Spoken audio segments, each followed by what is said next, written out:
সামনে বিধানসভা ভোট, বিজেপির রাজ্য কমিটি ঘোষণা করার কথা বহুদিন ধরেই চলছে, কিন্তু এখনো যে কোনো কারণেই হোক রাজ্য কমিটি ঘোষণা করে উঠতে পারেনি। রাজ্য বিজেপির যিনি সভাপতি তিনি দিল্লিতে গিয়েছিলেন, সেখানেও নব্য এবং মানে নতুন এবং পুরনো পন্থীদের ইয়েতে এখনো ঘোষণা করা হয়নি। কি বলবেন? দেখুন, বিজেপির গোয়াল ঘরে যে গন্ডগোল, এদের বলদদের মধ্যে যে গুঁথোগুঁথি, এটা তো নতুন কিছু ব্যাপার না। সবাই মোটামুটি জানে শুভেন্দু ভার্সেস সুকান্ত ভার্সেস শ্রমিক ভট্টাচার্য ভার্সেস দিলীপ ঘোষ। এ তো এদের এই গোয়াল ঘরের গুঁথাগুঁথি বহু পুরনো খবর। আপনার দর্শকদের একটু মনে করিয়ে দিই, যখন বিজেপি অনেক মারামারি করে যখন জেলা ভিত্তিক সভাপতিদের নাম ঘোষণা করলো, তখন মনে পড়ে আলিপুরদুয়ারের বিজেপির জেলা সভাপতিকে আলিপুরদুয়ারের বিজেপির কর্মীরা দৌড় করিয়েছিল। দক্ষিণ কলকাতার বিজেপির সভাপতিকে বিজেপির কর্মীরা আলকাতরা মাখিয়ে দিয়েছিল। সেই সময়ের বিজেপির সভাপতি সুকান্ত মজুমদারের বিজেপি পার্টি অফিসের বাইরে জুতোর বিজ্ঞাপন মনে পড়ে? কিরকম তালে তালে ওর গালে জুতোর বাড়ি মেরেছিল, তৃণমূল না বিজেপির কর্মীরা। তো যে দলের এই অবস্থা, সেই দল লাস্টে তড়িঘড়ি কি করলো, একটা বলির পাঁঠা জোগাড় করলো যার নাম শ্রমিক ভট্টাচার্য।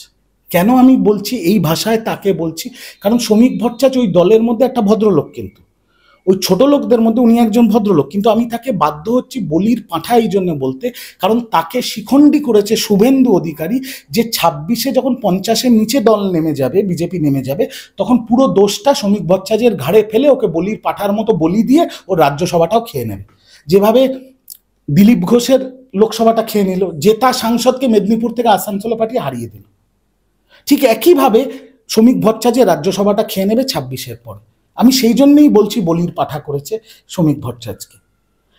এদের সংগঠন আর এদের অন্দরের যা অবস্থা, আপনারা যারা মিডিয়া করেন, আপনারা এই যে আপনি এলেন, এসে আমাকে প্রশ্ন করছেন, ভরতপুরের হুমায়ুন কবির লাফালাফি করছে, আপনাদের তৃণমূলের গোষ্ঠীদ্বন্দ্ব আপনারা দেখতে পান, কারণ আমরা শাসক দল, একটা অ্যান্টি ইনকামবেন্সি আছে।